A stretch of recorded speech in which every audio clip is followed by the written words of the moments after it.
Nu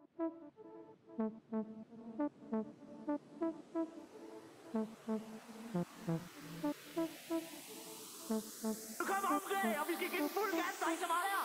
Er I klar? Sådan. Kom, så er det vi. Kom, så er det vi. Vi bliver ved, hvor vi lader vi. Kom, så er det vi. Kom, så er det vi. Kom, så er det vi, og vi tager kun kokain, og jeg siger kom, så er det vi.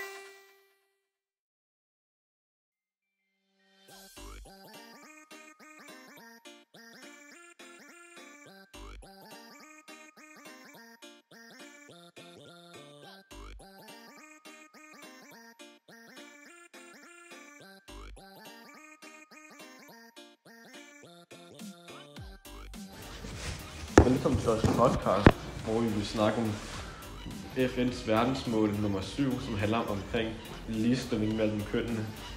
Vi vil gerne snakke om, hvordan ligestilling mellem kønnene er sådan forskellige rundt omkring i verden. Altså, når man kigger på ligestilling mellem kønnene i Danmark, så er det sådan, at der er mere fokus på, når der sker kvindelige ting, der bliver slået ned eller sådan noget. Men hvis mænd bliver slået ned, så er det ikke så meget dækket i nyhederne. Ja, jeg synes jo for eksempel, at det er dårligt, fordi at de fleste kvinder siger nemlig, at de har dårlig ligestilling ved, at de har det værre end for eksempel mændene har. Men så har man fundet ud af, at det faktisk er omvendt, men der er mange af dem, der bare ikke gider lytte til det.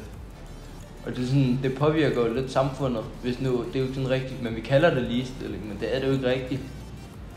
Ja, det er sådan, som om kvinder får sådan mere opmærksomhed, og sådan, man prøver at gøre mere for kvinder, at de sådan bliver chefer. For eksempel i virksomheder nu, så i dem, der styrer virksomheden, der skal der være mindst 4 kvindelige medarbejdere, for eksempel, som er højere på stillingen. De går ikke ud fra erfaring, de går bare ud efter, hvilket køn det er. Ja. For eksempel, de vil hellere have en sådan nyuddannet kvinde, end de har en mand, der er chef med 10 års erfaring. Måske. Det er utroligt, hvordan sådan, at ligestilling af køn, det nogle gange bliver sådan, det hænger sammen med deres religion, og hvad de tror på. Ja, det er rigtigt. Så jøderne har noget og hvem er det ellers, der har? Nede i Afrika er der også meget af det, hvor kvinderne har mere end mændene. Ja.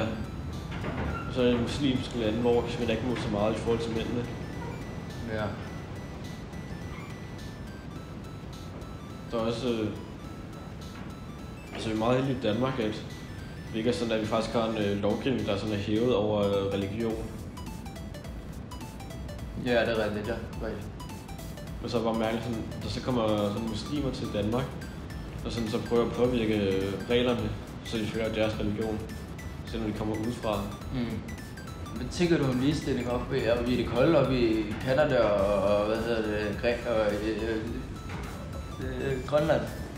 Ja, det er jo det samme som i Danmark, fordi de matcher næsten Danmarks niveau på det. Det må sige det sådan. Også i Canada? Ja. Hvad så med i Rusland? Det ved jeg ikke, fordi Rusland det er sådan et meget lukket land, man ved ikke så meget omkring det. Fordi det er meget sådan striks. Men jeg tænker, det vil være det samme som i Europa. Men... Og hvad tænker du så med kvinder i Nordkorea? Man ved jo lidt om dem nu. Man har fået lidt at vide. Ja, men det ser ud som det er meget sådan... Kvinder, de skal jo sådan føde børn og sådan noget. Og meget fokuseret på at lave tøj til hele samfundet der. Ja. I forhold til mændene, der skal blive tvunget i militæret. Hvad synes du så om i Thailand? Hvad synes du om ligestilling der? Der vil jeg sige, at det er meget fair. Altså, alle sammen har samme ligestilling, fordi det er sådan, det er ifølge buddhismen. Alle er lige værd, og alle kommer det samme sted hen, når de dør. Men når man kigger over og ser på verden, så kan man se, at de lande, der er sådan mere udviklet, de har også mere ligestilling blandt kønnene, i forhold til dem, der er mindre udviklet som Vesten. der har den kommet i meget dårlig ligestilling ved, at der er meget forskel mellem kønnene. Og der er også en større tendens til, at kvinder bliver voldtaget. Ja. Open the door. Open the door. Open the door. Men så, når man kigger på Asien, så er der faktisk mange lande, der hvor kvinder er højstillede. Faktisk flere end her i Europa. Ja, det er selvfølgelig rigtigt, hvis man tænker på det på den måde, altså. Ja.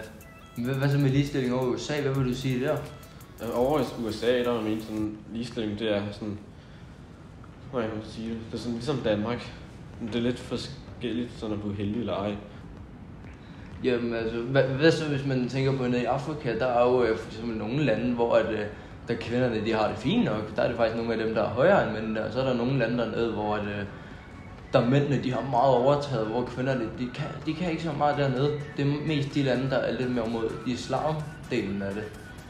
Det vil nok være på grund af sådan nogle lande, man har haft mere betydning fra Vesten af, hvor sådan USA og sådan noget europæerne har sendt penge til landet, så det kan udvikle sig.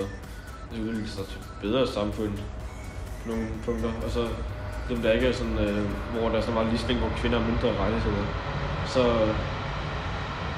det kan være, at det land har været mere påvirket sådan af russerne og sådan noget, at de får med flere penge fra dem af, sådan Kina og Rusland.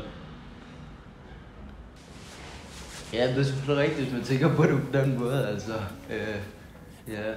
Men hvad så med ligestilling over USA? Hvad vil du sige der? Over i USA, der er man sådan ligestilling, det er sådan...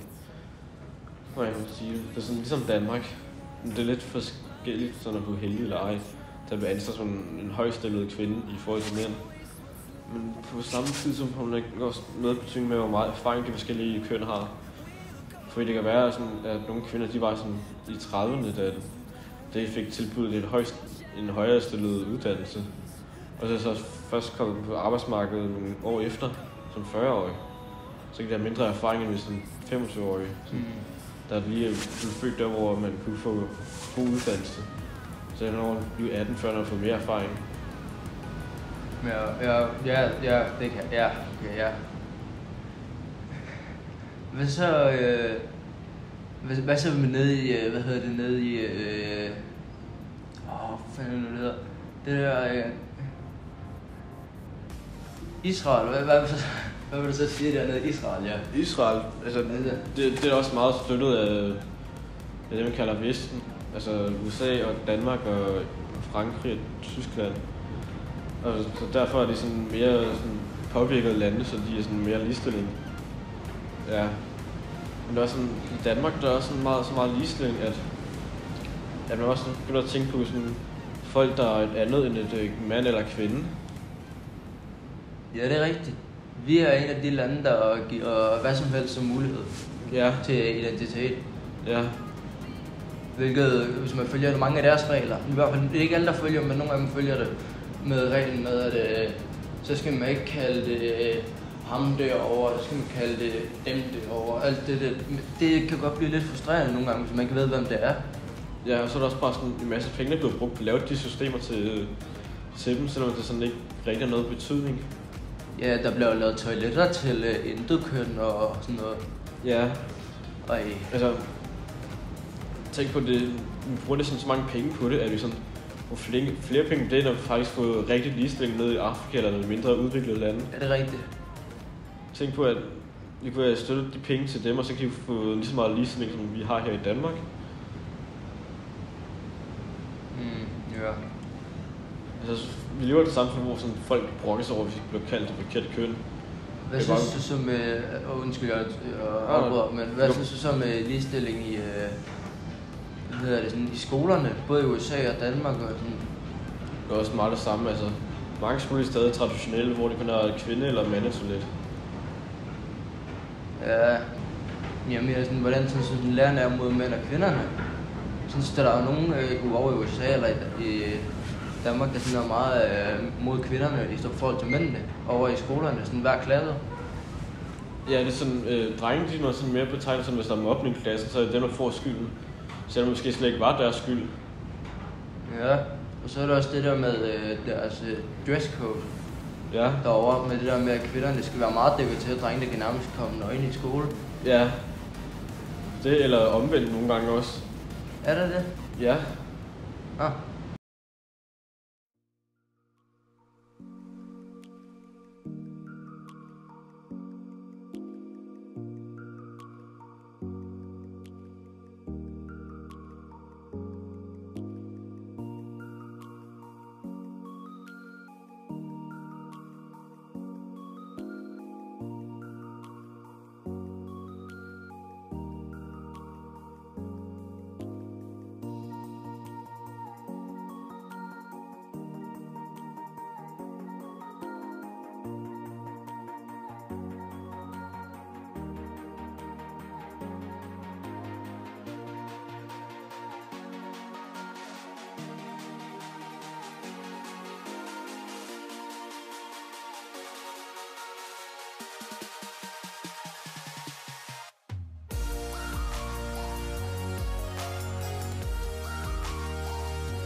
This is my alter ego. Anita Maxwin.